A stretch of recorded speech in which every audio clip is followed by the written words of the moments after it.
প্রতি ওয়াক্ত ফরজ নামাজ শেষে নবীজি সাল্লাল্লাহু আলাইহি ওয়াসাল্লাম এই 13টি দোয়া সব সময় পাঠ করতেন। প্রিয় দর্শক, ফরজ নামাজের পর আমরাও অনেক দোয়া ও আমল করে থাকি, কিন্তু আপনি কি কখনো এই 13টি আমল করেছেন? যদি না করে থাকেন তাহলে জীবনে অনেক বড় ভুল করেছেন। তো প্রিয় দর্শক, যদি জানতে ইচ্ছে করে যে কোন সেই 13টি দোয়া ও আমল, তাহলে আজকের ভিডিওটি সম্পূর্ণ দেখার জন্য অনুরোধ রইল। ইনশাআল্লাহ আজকের ভিডিওতে আমি সম্পূর্ণ বিস্তারিতভাবে এই 13টি দোয়া ও আমলের কথা আলোচনা করব। আপনি এখান থেকে অবশ্যই শিখতে পারবেন ইনশাআল্লাহ। আমার বিশ্বাস, যে ব্যক্তি নবীজি সাল্লাল্লাহু আলাইহি ওয়াসাল্লামকে ভালোবাসে, কবরের জিন্দেগিকে ভয় করে, সে আজকের ভিডিওটি অবশ্যই সম্পূর্ণ দেখবে। এইখান থেকে প্রতিটি দোয়া ও আমলকে শিখবে। পরবর্তীতে নিয়মিত এই দোয়া ও আমলগুলো অবশ্যই পাঠ করবে ইনশাআল্লাহ। আল্লাহ তাকে অবশ্যই জান্নাত দান করবে ইনশাআল্লাহ। তো প্রিয় দর্শক, আজকের ভিডিওতে মূলত আমি 2টি পার্ট নিয়ে আলোচনা করব। প্রথম পার্টে আলোচনা করব বেনামাজি ব্যক্তির শাস্তি সম্পর্কে। দ্বিতীয়ত আলোচনা করব কোন সেই 13টি দোয়া ও আমল সেই সম্পর্কে। তো চলুন সর্বপ্রথমে আলোচনা করা যাক বেনামাজি ব্যক্তির শাস্তি সম্পর্কে। নবীজি সাল্লাল্লাহু আলাইহি ওয়াসাল্লাম বলেন, বেঈমান আর মুমিনের মধ্যে পার্থক্য হলো নামাজ। বেঈমানেরা নামাজ পড়ে না, মুমিন কখনোই নামাজ ছাড়ে না। নবীজি সাল্লাল্লাহু আলাইহি ওয়াসাল্লাম আরো বলেন, একজন বেনামাজি যখন রাস্তা দিয়ে হেঁটে যায়, ওই রাস্তার মাটিগুলো সহ তার জন্য লানত দিতে থাকে। হাসরের মাঠে সর্বপ্রথম নামাজের হিসাব নেওয়া হবে। নবীজি সাল্লাল্লাহু আলাইহি ওয়াসাল্লাম বলেন, জান্নাতের গেইটের সামনে কিছু সংখ্যক লোক ভিড় করে দাঁড়িয়ে থাকবে। তারা দেখবে জান্নাতের গেইটে তালা ঝুলানো। ফেরেশতা জিজ্ঞেস করবে, ও আল্লাহর বান্দাবান্দিরা, তোমরা কেন এইখানে দাঁড়িয়ে আছো? ওই ব্যক্তিরা বলবে, আমরা জান্নাতে ঢুকতে চাই। ফেরেশতা জিজ্ঞেস করবে, তো জান্নাতে ঢুকো। তখন তারা বলবে, আমরা তো দেখতে পাচ্ছি জান্নাতের দরজায় তালা লাগানো, আমরা এই চাবি তো আনি নাই, কিভাবে আমরা তালা খুলব? ফেরেশতা জিজ্ঞেস করবে, আচ্ছা, তোমরা কি দুনিয়ায় জীবিত থাকা অবস্থায় শোনো নাই যে নামাজ হচ্ছে বেহেশতের চাবি? তোমরা কি নামাজ পড়ো নাই? তখন ওই আল্লাহ তাআলার বান্দাবান্দি বলবে, আমরা শুনেছি, কিন্তু আমরা নামাজ পড়ি নাই। তখন ফেরেশতা বলবে, তাহলে আজকে তোমরা জান্নাতে প্রবেশ করতে পারবে না, কারণ নামাজ হচ্ছে বেহেশতের চাবি। যদি তোমরা দুনিয়ায় নামাজ পড়ে আসতে, তাহলে আজকে তোমরা এই চাবি দিয়ে তালা খুলতে পারবে। এই তালা খোলার চাবি আমার হাতে নেই, এটার চাবি স্বয়ং রব্বুল আলামিনের কাছে। তোমরা এইখান থেকে দূরে সরে যাও।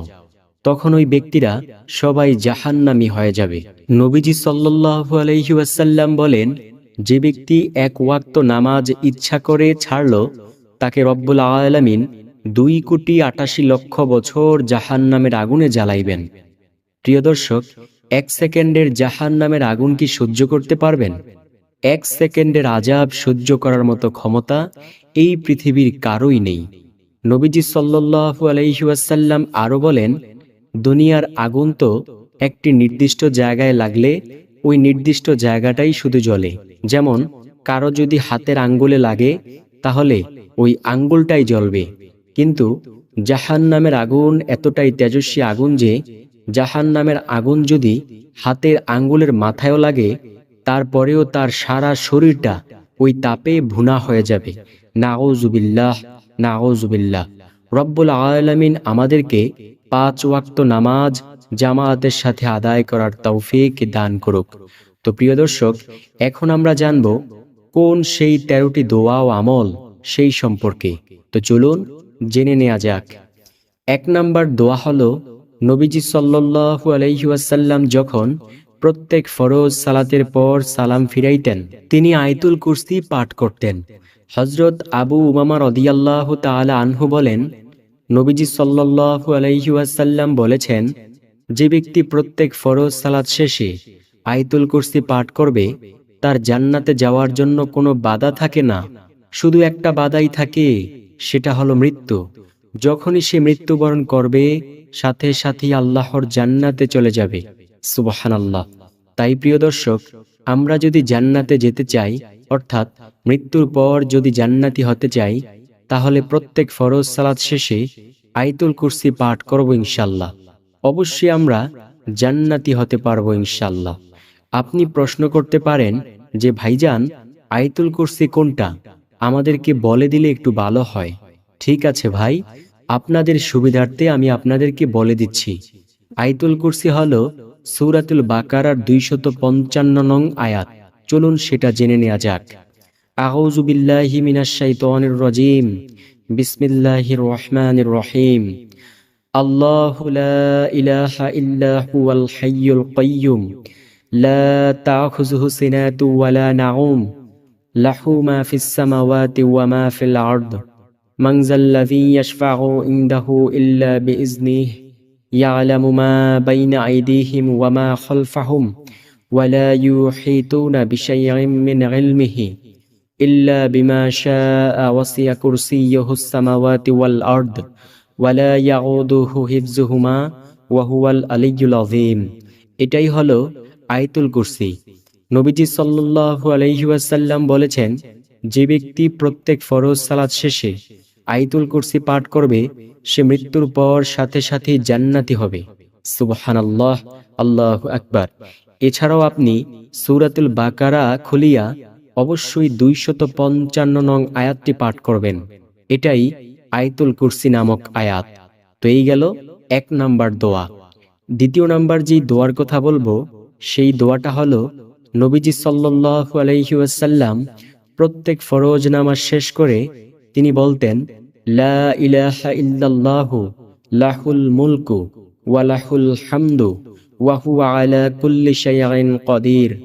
কোনো ব্যক্তি যদি এটা পাঠ করতে পারে, তাহলে আল্লাহ রাব্বুল আলামিন তার সব গুনাহ ক্ষমা করে দেন, যদিও সেই গুনাহের পরিমাণ সমুদ্রের ফেনারাশির সমতুল্য হয়ে থাকে। সুবহানাল্লাহ।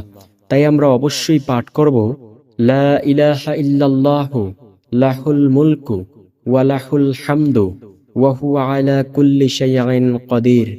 প্রিয় দর্শক, এই দোয়াটা পাঠ করলে অবশ্যই নবীকে অনুকরণ করা হয়ে যাবে।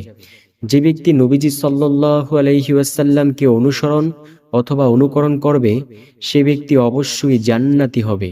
আল্লাহু আকবার। তৃতীয় নাম্বার যেই দোয়ার কথা বলবো, সেই দোয়াটা হলো একটি জিকির, আর সেই জিকিরটি হলো সুবহানাল্লাহ বলা।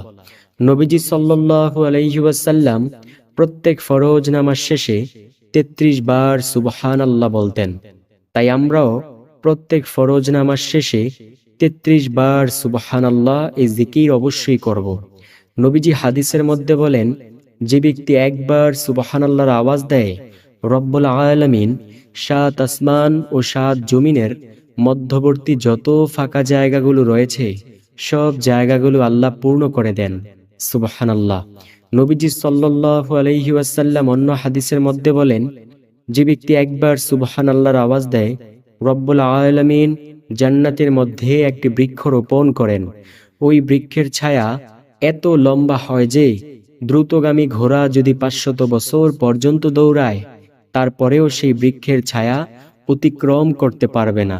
সুবহানাল্লাহ। তাই আমরা অবশ্যই প্রত্যেক ফরজ সালাত শেষে 33 বার সুবহানাল্লাহ বলার চেষ্টা করব ইনশাআল্লাহ। তাহলে রব্বুল আলামিন আমাদেরকে অবশ্যই জান্নাত দান করবেন ইনশাআল্লাহ। চতুর্থ নাম্বার যে দোয়ার কথা বলবো, সেই দোয়াটা হলো নবীজি সাল্লাল্লাহু আলাইহি ওয়াসাল্লাম একদিন সাহাবে কেরামদেরকে নিয়ে হাঁটছেন। এমন সময় তিনি একটি গাছ ধরলেন, জোরে ঝাঁকি দিলেন, এতে করে ওই গাছ থেকে কিছু পাতা ঝরে পড়ল। নবীজি সাল্লাল্লাহু আলাইহি ওয়াসাল্লামের পাশে ছিল আবু হুরায়রা রাদিয়াল্লাহু তাআলা আনহু। নবীজি সাল্লাল্লাহু আলাইহি ওয়াসাল্লাম বলেন, ও আবু হুরায়রা, দেখো, এই যে আমি ঝাঁকি দেওয়ার কারণে গাছের পাতাগুলো ঝরে পড়ে গেল। শোনো আবু হুরায়রা, যদি কোনো ব্যক্তি সুবহানাল্লাহি ওয়ালহামদুলিল্লাহি ওয়ালা ইলাহা ইল্লাল্লাহু ওয়াল্লাহু আকবার এই 4 জিকির একত্রে করতে পারে, যেমনই ভাবে আমি ঝাঁকি দেওয়ার কারণে গাছের পাতাগুলো ঝরে পড়ে গেল, ঠিক তেমনি ভাবে তার আমলনামা থেকে রব্বুল আলামিন গুনাহগুলো ঝেড়ে ফেলে দিবেন। সুবহানাল্লাহ। তাই আমরা বেশি বেশি পরিমাণে পাঠ করব সুবহানাল্লাহি ওয়ালহামদুলিল্লাহি ওয়ালা ইলাহা ইল্লাল্লাহ ওয়াল্লাহু আকবার। ইনশাআল্লাহ রব্বুল আলামিন আমাদেরকে অনেক হিকমতময়ী জিন্দেগি দান করবেন ইনশাআল্লাহ।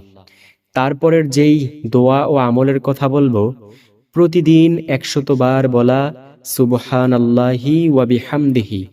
সাহাবায়ে কেরাম প্রশ্ন করলেন, ইয়া রাসূলুল্লাহ সাল্লাল্লাহু আলাইহি ওয়াসাল্লাম, এটা পাঠ করলে কি হবে? নবীজি সাল্লাল্লাহু আলাইহি ওয়াসাল্লাম বলেন, শোনো, যদি কোনো ব্যক্তি প্রতিদিন 100 বার বলতে পারে সুবহানাল্লাহি ওয়া বিহামদিহি, তাহলে তার আমলের দাম হাসরের মাঠে সবচেয়ে বেশি হবে। সাহাবায়ে কেরাম প্রশ্ন করলেন, ইয়া রাসূলুল্লাহ সাল্লাল্লাহু আলাইহি ওয়াসাল্লাম, অন্য কারো আমলের দাম কি এর চেয়ে বেশি হবে না? নবীজি সাল্লাল্লাহু আলাইহি ওয়াসাল্লাম বলেন, হ্যাঁ, ওই ব্যক্তির আমলের দামই এর চেয়ে বেশি হবে যে ব্যক্তি সুবহানাল্লাহি ওয়া বিহামদিহি 100 বার থেকেও বেশি পরিমাণে পাঠ করবে। আল্লাহু আকবার। তাই আমরা অবশ্যই সুবহানাল্লাহি ওয়া বিহামদিহি এটা বেশি বেশি পরিমাণে পাঠ করার মতো চেষ্টা করব। আল্লাহ আমাদেরকে সেই তৌফিক দান করুক। এছাড়াও নবীজি সাল্লাল্লাহু আলাইহি ওয়াসাল্লাম বলেন, যে ব্যক্তি প্রতিদিন 100 বার বলে সুবহানাল্লাহি ওয়া বিহামদিহি, তার গুনাহের পরিমাণ যদি সমুদ্রের ফেনারাশির সমতুল্য হয়ে থাকে, তারপরেও রব্বুল আলামিন সেই গুনাহগুলোকে ক্ষমা করে দিবেন। সুবহানাল্লাহ। তাই আমরা বেশি বেশি পরিমাণে সুবহানাল্লাহি ওয়া বিহামদিহি অবশ্যই পাঠ করার চেষ্টা করব ইনশাআল্লাহ। আল্লাহ আমাদেরকে সেই তৌফিক দান করুক। তারপরে যেই দোয়ার কথা বলবো, সেই দোয়াখানা হলো, এই দোয়াটি বলবেন, অর্থাৎ ইয়া জাল জালালি ওয়াল ইকরাম। একদিকে এটা একটি দোয়া, অন্যদিকে এটা একটি জিকির। আমাদের সমাজ থেকে আজকে এই জিকির নামক দোয়া একেবারে হারিয়েই গেছে, কেউই পাঠ করতে চায় না। অথচ এই জিকিরের যে কত দাম সেটা কিন্তু আপনি হয়তোবা জানেন না প্রিয় দর্শক। নবীজি সাল্লাল্লাহু আলাইহি ওয়াসাল্লাম বলেন, কোনো ব্যক্তি যদি ইয়া জাল জালালি ওয়াল ইকরামের দ্বারা দোয়া করে, আল্লাহ সেই দোয়াকে খালি হাতে ফিরায় না। সুবহানাল্লাহ, আল্লাহু আকবার। আমরা যখন মুনাজাত ধরি, মুনাজাতের মধ্যে তো আমরা কত কিছুই চাই, যে আল্লাহ তুমি টাকা পয়সা দান করো, তুমি সম্পদ দান করো, কিন্তু আমরা যা চাই সব কি আর পাই? ইনশাআল্লাহ আপনি পাইবেন যদি আপনি এই দোয়ার মাধ্যমে দোয়া করতে পারেন। নবীজি সাল্লাল্লাহু আলাইহি ওয়াসাল্লাম বলেছেন, ইয়া জাল জালালি ওয়াল ইকরামের দ্বারা দোয়া করলে আল্লাহ সেই দোয়াকে খালি হাতে ফিরায় না। সুবহানাল্লাহ, আল্লাহু আকবার। তাই আমরা বেশি বেশি পরিমাণে ইয়া জাল জালালি ওয়াল ইকরামের দ্বারা দোয়া করব ইনশাআল্লাহ। প্রিয় দর্শক, চাইব তো আল্লাহর কাছে, দুনিয়ার কোনো মানুষের কাছে চাইয়া কোনো লাভ নাই। শুধুমাত্র আল্লাহর কাছে চাইব, আল্লাহ আমাদেরকে অবশ্যই দেবেন। দুনিয়ার এই যে মানুষের কাছে চাই, একদিন চাইলে দ্বিতীয় দিন বেজার থাকে, কিন্তু আল্লাহ তাআলার কাছে যদি কেউ সারাক্ষণ শুধু চায়, আল্লাহ আরো বেশি খুশি হন। সুবহানাল্লাহ। তাই আমরা বেশি বেশি পরিমাণে ইয়া জাল জালালি ওয়াল ইকরামের দ্বারা আল্লাহর কাছে যে কোনো কিছু চাইব ইনশাআল্লাহ। আল্লাহ আমাদের মনের সব চাওয়া পাওয়াগুলো পূর্ণ করে দেবেন ইনশাআল্লাহ। তারপরের যেই দোয়ার কথা বলবো, সেই দোয়াটি হলো, এই দোয়াটা পাঠ করবেন, রব্বানা যালামনা আনফুসানা ওয়া ইল্লাম তাগফির লানা ওয়া তারহামনা লানাকুনান্না মিনাল খাসিরিন। এটা একটি ইস্তিগফার সম্পর্কিত দোয়া। নবীজি সাল্লাল্লাহু আলাইহি ওয়াসাল্লাম বলেছেন, ও আমার উম্মতেরা, তোমরা বেশি বেশি পরিমাণে তাওবা ইস্তিগফার করিও, কারণ আমি নবী দৈনিক 100 বার তাওবা ইস্তিগফার করেছি। প্রিয় দর্শক, একটা বার একটু ভাইবা দেখেন তো, যেই নবীর কোনো গুনাহ নাই, যেই নবী একেবারে নিষ্পাপ বেগুনা মাসুম, সেই নবী যদি দৈনিক 100 বার তাওবা ইস্তিগফার করতে পারে, তাহলে আমাদের তো গুনাহের কোনো শেষই নেই। যেদিকেই তাকাই সেদিকেই দেখি শুধু গুনাহ আর গুনাহ। এমতো অবস্থায় আমাদের কি পরিমাণ তাওবা ইস্তিগফার করা দরকার, তাই আমরা প্রত্যেক ফরজ নামাজের পর বেশি বেশি পরিমাণে পাঠ করব, রব্বানা যালামনা আনফুসানা ওয়া ইল্লাম তাগফির লানা ওয়া তারহামনা লানাকুনান্না মিনাল খাসিরিন। অষ্টম নাম্বার যে দোয়া ও আমলের কথা বলবো, সে আমলটি হলো, নবীজি সাল্লাল্লাহু আলাইহি ওয়াসাল্লাম বলেন, তোমরা সূরাতুল ইখলাস 3 বার পাঠ করিও। নবীজির সামনে কিছু সাহাবে কেরাম বসা ছিলেন। নবীজি ওই সাহাবীদেরকে ডাক দিলেন, ডেকে বললেন, তোমরা একটু আমার সামনে এগিয়ে এসে বসো। ওই সাহাবীরা নবীজির সামনে এগিয়ে এসে বসলে নবীজি সাল্লাল্লাহু আলাইহি ওয়াসাল্লাম তাদেরকে বললেন, আমি কি তোমাদেরকে এমন একটি আমলের কথা বলবো না, যে আমল যদি তোমরা করতে পারো, যদি একবার করো, আল্লাহ 10 পারা কোরআন খতম করার সমান সওয়াব দিবে। যদি 2 বার করতে পারো, আল্লাহ তোমাদেরকে 20 পারা কোরআনুল কারীম খতম করার সমান সওয়াব দিবে। যদি তোমরা 3 বার করতে পারো, আল্লাহ তোমাদেরকে সম্পূর্ণ কোরআনুল কারীম খতম করার সমান সওয়াব দিবে।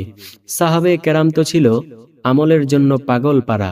সাহাবে কেরাম রাদিয়াল্লাহু তাআলা আলাইহিম আজমাইন বলেন, ইয়া রাসূলুল্লাহ সাল্লাল্লাহু আলাইহি ওয়াসাল্লাম, কোন সে আমল বলুন।